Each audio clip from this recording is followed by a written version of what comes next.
Welcome back to Gwim Gaming.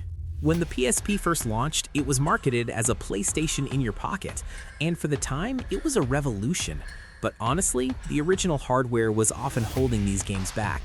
Fast forward to today, and thanks to the power of modern emulation, we can finally see these titles the way the developers intended. We're talking about games that pushed the PSP's silicon to its absolute breaking point. I'm Gwim, and today we're counting down the top 10 high-graphics PSP games that still look unreal on modern devices. Starting at number 10 is Tekken 6.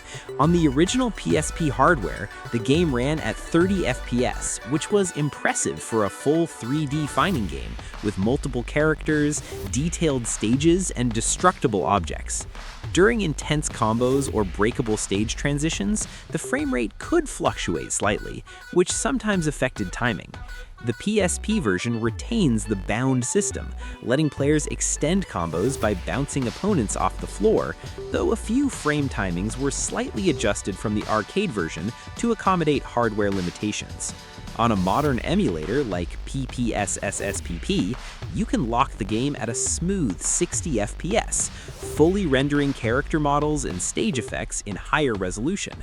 This makes juggling, combos, and the bound system feel far more consistent, giving players the closest portable experience to the arcade original while taking full advantage of modern devices.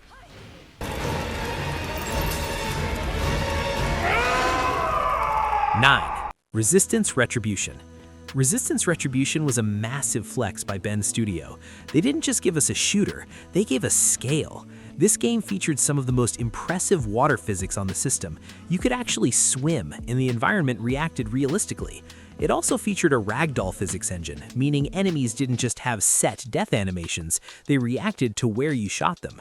On an emulator, the gritty, industrial lighting really pops, especially when you're taking down a massive titan. I've never seen so many Chimera, Lieutenant. In case you didn't hear, it's Private Grayson now. Now that's a load of guff, sir. At number 8 is Silent Hill: Shattered Memories, one of the most atmospheric titles on the PSP. Running at a steady 30 FPS, the game's pacing and camera work give it a cinematic, film-like horror vibe. Climax Studios designed a clever background streaming system, preloading areas as you explore, so transitions from snowy streets into buildings feel almost seamless. On original UMDs, micro pauses could appear at doors, but on PPSSPP, these pauses disappear entirely, letting the psychological horror play out without interruption.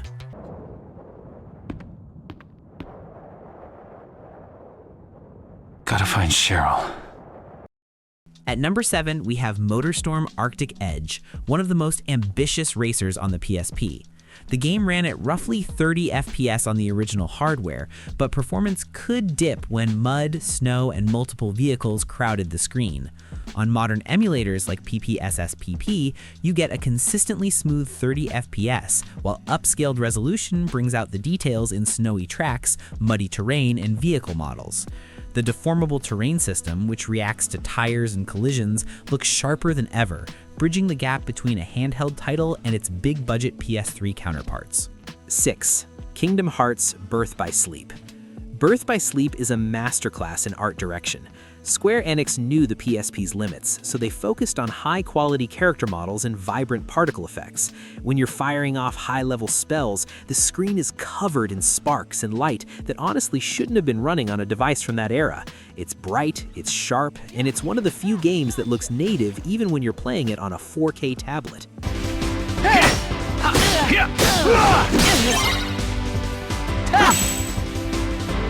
Quit going easy on me. You're not gonna win unless you stay on the offensive. 5. Crisis Core: Final Fantasy VII. Even with modern remakes existing today, the original Crisis Core is still a stunner. While the pre-rendered cutscenes are legendary, it's the in-game assets that really hold up. The developers used very high-quality textures for the main characters, so when you upscale the game, it doesn't look blocky like other RPGs. The cinematic scale of the summon animation still feels epic. It's high-budget gaming at its peak.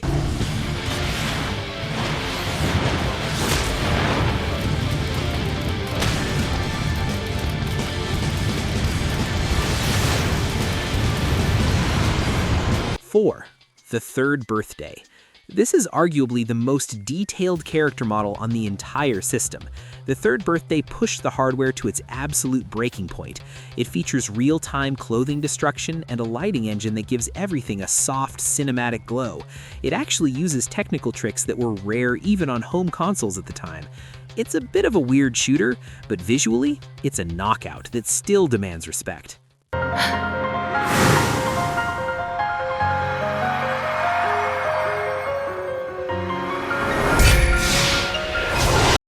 Coming in at number 3 is Dantes Inferno. On the original PSP, the game ran at 30 FPS, which was impressive for a title with detailed character models, large boss fights, and expansive moving backgrounds like the giant King Minos.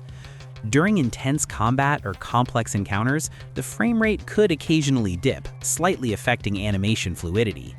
On modern emulators like PPSSPP, however, you can lock the game at 60 FPS, making every attack, combo, and cinematic sequence perfectly smooth. This improved consistency not only keeps the animations fluid, but also ensures inputs feel more responsive, giving players the closest experience to a high-end console action game on a portable device. Number 2 is Soulcalibur Broken Destiny. This title uses a modified version of the engine found in the home console release, Soulcalibur 4. On the original hardware, it was one of the few games to maintain 60 frames per second during active combat. When running on PPSSPP, this 60 frame per second target remains stable even at higher resolutions. The character models and textures for armor and weapons were designed with high detail, allowing them to remain sharp when upscaled. It also includes the full movesets for the cast, including the guest character Kratos, making the gameplay mechanically identical to the console experience. You can do nothing to stop me! You're a live one. But before we crown our number 1, let's look at a few that just missed the cut. God of War Chains of Olympus, a masterpiece that proved Kratos belonged on the PSP. Final Fantasy Type 0, a massive 2-disc epic that showed how big a handheld world could be. Gran Turismo PSP, 800 cars and a perfect 60 FPS that looks incredibly clean in the showroom mode. But the king? The king is God of War Ghost of Sparta. While Chains of Olympus was amazing, this sequel takes the crown because the developers finally unlocked the PSP's full 333 MHz clock speed. This allowed for a significantly higher polygon count on Kratos and incredible weather effects, like the rain on the deck of the ship, that were thought to be impossible on handhelds. When you upscale this to 4K, it legitimately looks like a console game from a much more powerful generation. It is the definitive high graphics game for the PSP. So, those are our picks. Did we miss your favorite graphical powerhouse? Let me know in the comments. I read all of them. If you enjoyed this deep dive, do me a favor and hit that like button. It really helps the channel grow. And if you want more straightforward, honest looks at retro gaming and mobile emulation, hit subscribe to Gwim Gaming. We've got plenty more coming your way. Thanks for watching, and I'll see you in the next one. The visions still haunt me, Athena. The visions you promised to take away. But this vision I can change.